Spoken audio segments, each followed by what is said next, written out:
Olá, sou o pastor Fernando Gelim. Hoje nós vamos para a nossa 7ª aula do módulo Conselhos Importantes para Novos Cristãos, aqui na Escola Teológica Charles Spurgeon. Na última aula falamos do tema Viva de modo digno do Evangelho de Cristo. Nós vimos que nós não devemos nos conformar com este mundo, mas sermos transformados pela renovação do nosso entendimento. Nós vimos a diferença da palavra mundo, do significado da palavra mundo em cada um dos seus contextos. Fizemos um parênteses sobre o sagrado e o secular e chegamos à conclusão que se nós somos cristãos, tudo na nossa vida deve ser sagrado, dedicado ao Senhor. Devemos fazer tudo para a glória de Deus. E hoje nós vamos falar sobre como nós observamos o mundo, então, todas as coisas ao nosso redor, à luz das Sagradas Escrituras. O título do capítulo de hoje será Observe o Mundo com a Lente das Escrituras 1, a família. E antes de mais nada, vamos para os nossos versículos ou frases, nesse caso, só versículos. As mulheres sejam submissas ao seu próprio marido como ao Senhor. Efésios 5, 22. Maridos, amai vossa mulher como também Cristo amou a igreja e assim mesmo se entregou por ela. Efésios 5, 25. Filhos, obedecei a vossos pais no Senhor, pois isso é justo. Honra a teu pai e a tua mãe, que é o primeiro mandamento como promessa, para que te vá bem e sejas de longa vida sobre a terra. Efésios 6, 1 ao 3. E vós, pais, não provoqueis vossos filhos a ira, mas criai-os na disciplina e na admoestação do Senhor. Efésios capítulo 6, verso 4. Vamos entrar então agora no capítulo 6 do livro. Observe o mundo com a lente das Escrituras 1, a família. Nos dias atuais, vivemos uma crise na família.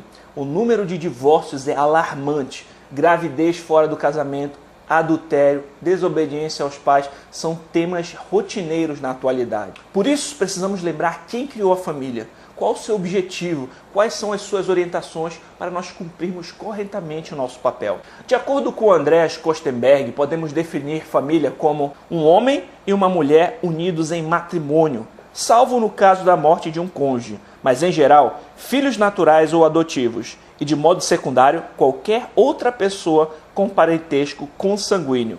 A família é uma instituição divina. As leis que regem a família e o papel de cada membro foi instituído pelo próprio Deus. Não é algo arbitrário ou subjetivo. O Deus Trino, Todo-Poderoso, criou homem e mulher à sua imagem e semelhança e os orientou a procriar e encher a terra. Deu-lhes distintas responsabilidades e privilégios para viver em comunhão uns com os outros e com Ele, cuidando da criação, obedecendo os seus mandamentos e glorificando o seu nome. Contudo, a primeira família desobedeceu a Deus e o pecado de Adão e Eva fez com que os seus descendentes tivessem uma natureza caída. Esses já nascem em pecado e têm uma natureza corrompida. Uma vez nascidos mortos em seus delitos e pecados, tendo o diabo por pai, os homens só possuem capacidade por si mesmos de se submeterem cegamente às obras e às vontades da carne, que são prostituição, impureza, lascívia, idolatria,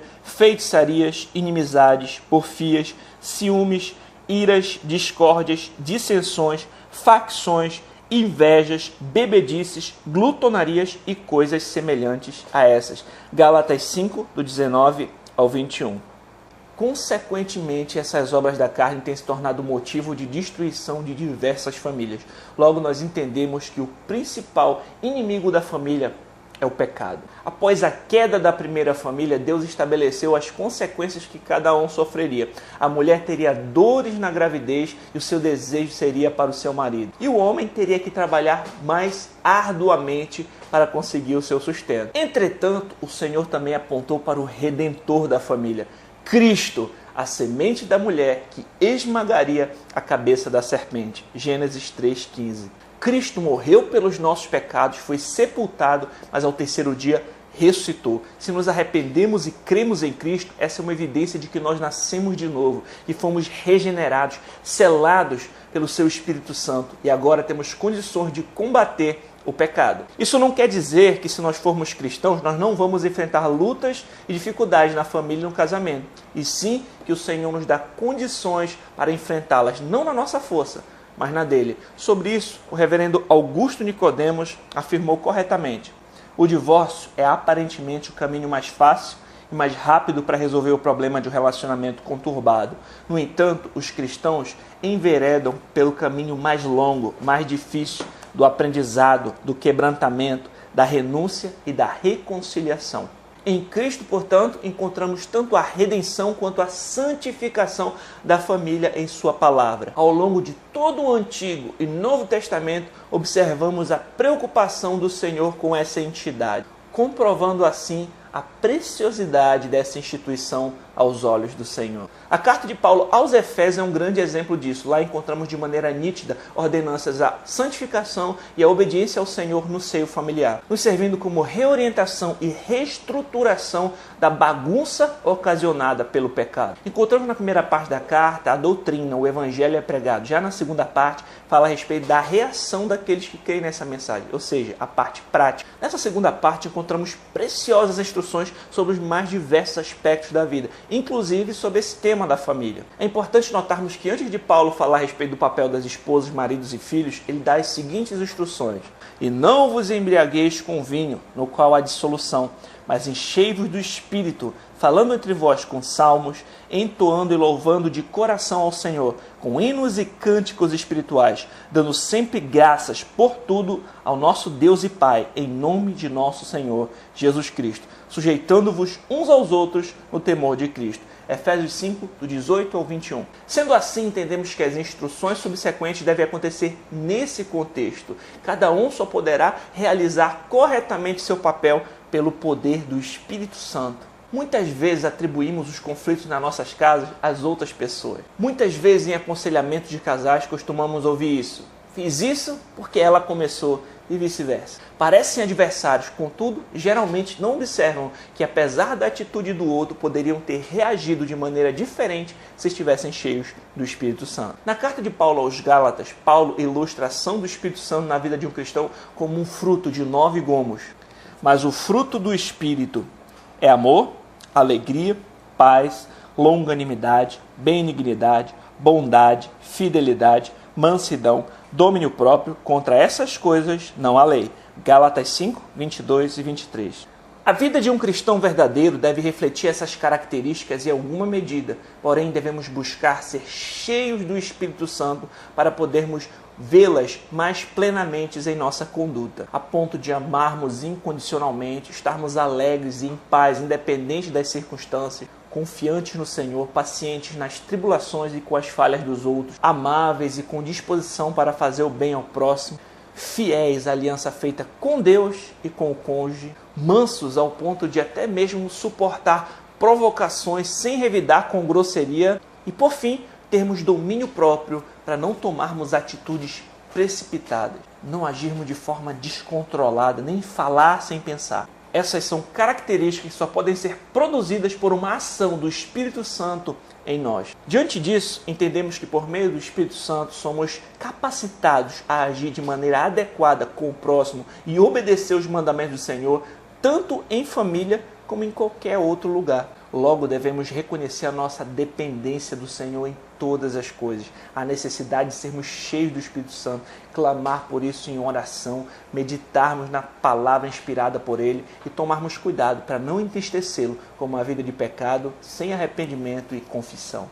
Vamos então para o papel das mulheres, esposas e mães. Embora ambos, homem e mulher, tenham sido criados à imagem e semelhança de Deus, estes foram criados com papéis e responsabilidades diferentes. Não se trata de machismo, no qual vê as mulheres como uma raça inferior, tampouco feminismo, com a ideia de que não precisam dos homens ou que a mulher sempre tem que desempenhar o mesmo papel dos homens, porém complementaridade, pois um complementa o outro nas suas respectivas funções e posições. Paulo orienta que as mulheres sejam submissas aos seus maridos como ao Senhor e argumenta que assim como a igreja se sujeita a Cristo, as mulheres devem se sujeitar aos seus maridos, mostrando como os maridos foram colocados como liderança do lar e humildemente devem se submeter à sua autoridade. É importante ressaltar que a submissão às autoridades deve ocorrer contanto que essa não infrinja a autoridade maior, que é do Senhor. Por exemplo, se o marido disser para a esposa pecar em algum aspecto, aí ela não deve obedecê-lo. Por quê? É preferível obedecer a Deus do que aos homens. contudo, no geral, deve se submeter. A palavra submissão tem estado fora de moda e às vezes escandaliza algumas mulheres modernas. Ser submissa é estar sob a missão do marido, ser a sua auxiliadora idônea, ajudar a edificar a casa, governar o lar, sabendo que ele terá de prestar contas diante de Deus. Por isso, ela deve ajudá-lo a ser um líder bíblico. Outro fator que também observamos é que ela deve respeitá-lo, de acordo com Efésios 5, 23. Uma mulher que constantemente desrespeita o seu marido, age com insensatez e o atrapalha na sua função de liderança do lar. Algumas mulheres, infelizmente, fazem isso em público, enaltecem as falhas íntimas dos seus maridos para outras pessoas ou gritam com eles em público. Isso é péssimo. Lembre-se, a mulher sábia edifica a sua casa, mas com as próprias mãos a insensata destrói seu lar. Provérbios 14, 1. Outra missão importante das mulheres é o seu papel de mãe. Você pode ler na sua casa 1 Timóteo 2,15. Ser mãe é uma dádiva e uma grande responsabilidade. O filme Mãos Talentosas ilustra a importante influência que uma mãe teve sobre a vida dos seus filhos, desde pequenos, instruindo-os a honrar o Senhor e a estudar. A influência daquela mãe foi fundamental para o progresso dos seus filhos. Um deles se tornaria um grande neurocirurgião que mudaria a história da medicina e era temente ao Senhor. Outro exemplo, agora bíblico, vemos em Lloyd e Eunice, avó e mãe de Timóteo. Elas o instruíram desde cedo na palavra, mulheres de fé genuína que deixaram um importante legado na vida desse jovem pastor e foram elogiadas pelo apóstolo Paulo. Uma outra orientação bíblica para as mulheres está na carta de Tito, que instrui que as mulheres mais velhas deveriam dar um bom testemunho. Não deveriam ser caluniadoras, e sim piedosas e íntegras, para ensinarem as mais jovens a serem prudentes, amar seus maridos e filhos e cuidarem bem da casa. Portanto, mulheres, esposas, mães, saibam que existe uma beleza na feminilidade bíblica, na missão que o Senhor deu para vocês. Sabemos que existem situações excepcionais em que o marido fica inválido, ou abandona o lar, ou morre, etc. E a mãe guerreira tenta assumir os dois papéis. Porém, no geral, precisamos entender que as mulheres não precisam ser homens, nem vice-versa. As mulheres fazem coisas que os homens não conseguem fazer e o contrário também é verdade. Qual homem pode engravidar? Qual mulher consegue engravidar sem um homem? Um precisa do outro. Mãe é mãe, pai é pai, marido é marido, esposa é esposa. Quando confundimos os papéis, a beleza bíblica de cada um se esvanece e o complemento falta. Temos uma tabela aqui com orientações bíblicas para as mulheres, esposas e mães. Essas devem ser submissas ao Senhor, Efésios 5, 22, auxiliadoras idôneas, Gênesis 2, 18, devem amar, respeitar e ser submissas aos seus maridos, de acordo com Efésios 5, 22 e 23, 1 Pedro 3, 1, devem ser boas donas de casa, Tito 2, 5, mães piedosas, 1 Timóteo 2, 15, devem ter uma conduta cristã exemplar e ensinar as mais novas, de acordo com Tito 2, do 3 ao 5, devem ser modestas e prudentes, 1 Pedro 3, do 3 ao 5. A esposa deve cumprir os seus deveres conjugais para com seu marido. 1 Coríntios 7:3. Vamos então para o papel dos homens, maridos e pais. Se o papel das mulheres parece difícil, a responsabilidade dos homens é maior ainda. Esses precisam amar as suas esposas como Cristo amou a igreja. Cristo foi até as últimas consequências, até a morte amou a sua igreja. Da mesma forma, com amor sacrificial, deve o marido amar a sua esposa. Se for necessário arriscar a sua própria vida para salvá-la ou protegê-la, você deve fazer. Essa é uma tarefa dos homens. Devemos ser protetores de nossas esposas. Devemos protegê-las tanto fisicamente, cuidar da sua integridade física, emocionalmente, importar-se com os seus sentimentos e espiritualmente, investir no seu crescimento espiritual e protegê-la das más influências do pecado, do mundo e do diabo. Devemos ter esse senso de dever fixo em nossas mentes. Se nos casamos, devemos amar nossas esposas a ponto de, se necessário, sacrificarmos nossa própria vida em favor dela. É preciso ter coragem para ser um homem bíblico. O texto de Charles Murray ilustra bem esse ponto. Masculinidade madura. Ser homem significava basicamente ser corajoso, leal e verdadeiro, aceitar as punições por seus erros, não tirar proveito das mulheres, ser um marido protetor, gracioso na vitória e de espírito esportivo na derrota, ter a palavra como garantia contratual, dedicar-se mais ao modo como o jogo é jogado do que a derrota ou a vitória, e se diante de um navio que afunda, colocar mulheres e crianças em segurança antes de se despedir com um sorriso no rosto. O leitor mais jovem deve estar rindo, incrédulo, mas isso já foi uma espécie de guia para muita gente. Quando o Titanic afundou, em 1912, a maioria dos sobreviventes era de fato composta por mulheres e crianças. Já por ocasião do naufrágio do MS Estônia, em 1994, com quase 1.000 mortos, o grosso dos sobreviventes era de homens jovens. Há relatos de que se tratou de um verdadeiro salve-se quem puder. Uma mulher com a perna quebrada implorava por ajuda e nada. Será que não se fazem mais homens como antigamente? Outro fator importante para os maridos lembrarem é que Cristo se importou com a santificação da sua igreja. Você pode ler na sua casa Efésios 5, 26 ao 27. Tomemos também esse exemplo para as nossas vidas. Como maridos bíblicos, devemos ser sacerdotes do lar. O sacerdote no Antigo Testamento era aquele que intercedia pelo povo diante de Deus. Devemos interceder por nós mesmos e por nossa família, investir no crescimento espiritual de nossa esposa e filhos. É triste quando a esposa precisa ficar insistindo para o marido ler a Bíblia ou arrastando para levá-lo à igreja. Essa é uma responsabilidade nossa, homens de Deus. Leve a sério esse ponto. Busque escolher uma igreja bíblica para você e sua família congregarem. Tenham o hábito de cultuar juntos ao Senhor em casa. Cuide da vida devocional de vocês. Uma boa ideia é fazer um culto doméstico envolvendo oração, louvores, meditação na palavra. Seja um exemplo para os demais. Além disso, o marido também tem a responsabilidade de ser o provedor do lar. Do suor do seu rosto deve comer o seu pão. O homem não deve ser preguiçoso e sim trabalhador, pois esse foi o meio pelo qual fomos instruídos pelo Senhor para esperar sua provisão. A responsabilidade de trabalhar duro para o sustento da casa cabe principalmente ao marido. O marido deve cuidar da sua esposa como cuida do seu próprio corpo, alimentando, nutrindo,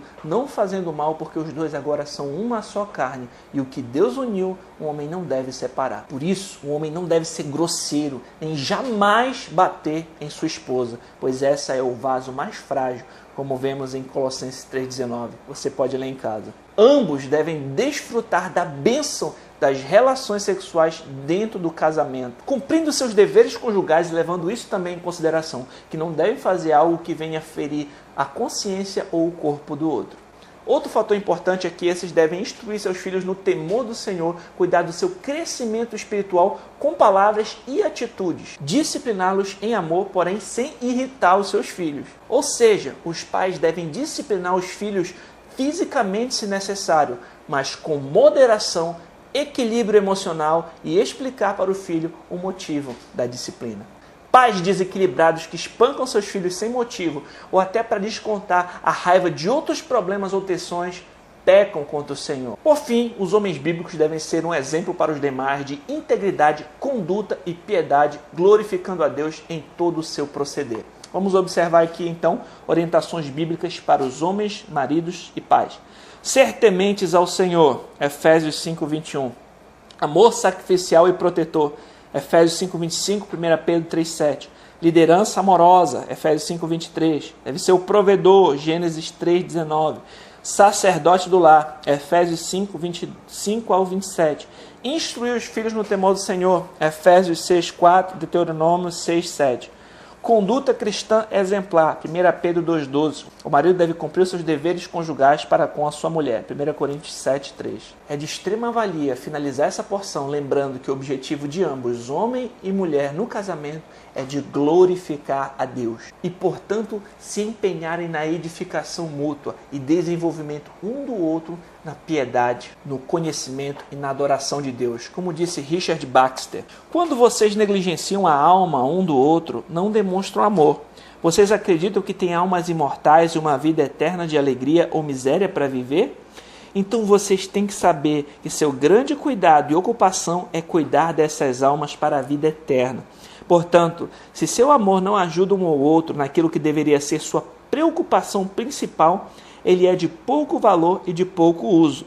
Tudo nesse mundo é avaliado de acordo com sua utilidade. Um amor inútil ou improdutivo é um amor sem valor, superficial, pueril.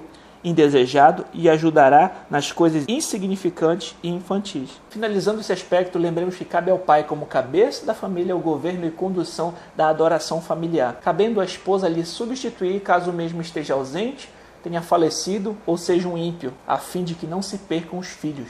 Mas de maneira alguma podemos tratar com licenciosidade tal vital obrigação, a adoração de Deus no lar. O papel dos filhos. Os filhos devem ser obedientes aos seus pais. Esse é o primeiro mandamento como promessa para que tudo lhe vá bem e vivam um longo tempo sobre a terra. Por isso, esses devem cuidar dos seus pais na velhice. A Bíblia diz que se alguém não tem cuidado dos seus, principalmente os da sua família, negou a fé, é pior do que o infiel. Os filhos e netos deveriam aprender a recompensar os seus pais, pois isso é bom e agradável ao Senhor. Jesus Cristo exortou os fariseus, pois eles trocaram o mandamento de Deus por costumes dos homens quando eles deixavam de cuidar dos seus pais com o motivo de dedicar os seus bens ao templo, fazendo o voto de Corbã. Ou seja, eles dedicavam seus bens ao templo, entretanto o templo só teria o domínio das suas posses quando eles morressem. Eles faziam isso para não ajudar os seus pais. Trocavam o mandamento de Deus por costumes dos homens. Cristo condenou essa prática. Portanto, honremos nossos pais e mães e cuidemos deles na velhice.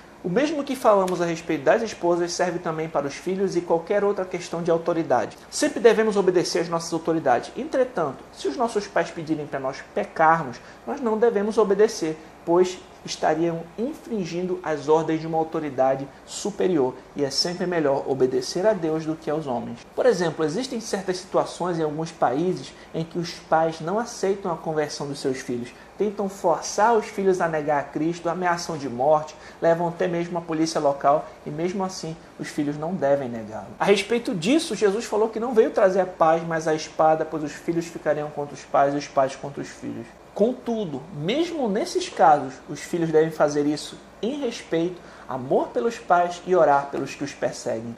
Peça a Deus pela conversão dos seus pais se eles não forem crentes. Vamos aqui para as orientações bíblicas para os filhos. Devem honrar os pais, Êxodo 20, 12. Obedecer os pais, Colossenses 3, 20. Provérbios 30, 17. Devem cuidar dos pais na velhice, 1 Timóteo 5, 4. Crescer em sabedoria, Provérbios 1, 2, e temer o Senhor, Provérbios 1, 17. Por fim, se você ainda tem pessoas queridas por perto, aproveite para honrar os pais, amar a esposa, marido, filhos, enquanto você tem oportunidade. Muitos ficam arrependidos, pois só veem o quanto eles eram importantes quando esses se vão. Daí pensam como poderiam ter amado mais, honrado mais ou investido mais na vida deles. Não espere a morte. Faça isso hoje. Vamos para as nossas dicas práticas. Reconheça a necessidade de ser cheio do Espírito Santo. Ore por isso. Busque todos os meios que tiver para isso. Pais, uma boa dica para vocês é comece a liderar o culto doméstico dentro de casa. Comece a tirar um tempo para meditação na palavra, oração, louvor, junto com a sua família. Isso faz toda a diferença. Procure uma igreja bíblica para você e sua família congregarem e supervisione o desenvolvimento espiritual de sua esposa e filhos. Esposas, instruam e orem por seus filhos.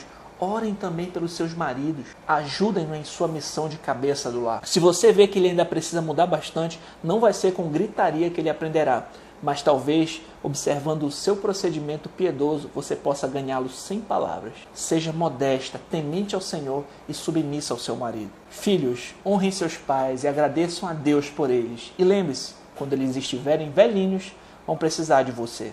Indicações: A Bíblia e Sua Família, Augusto Nicodemos e Minka Lopes. Adoração no Lar, Joel Bick. Deus, Casamento e Família, Andreas Kostenberg e David Jones. Doutrinas abordadas, Cosmovisão Cristã, Família. A nossa aula de hoje fica por aqui. Na próxima aula, vamos para o capítulo 7 do livro, que diz o seguinte: Observe o mundo com a lente das Escrituras. 2. Amizades, igreja e trabalho. Aguardo você lá. Deus te abençoe e até a próxima.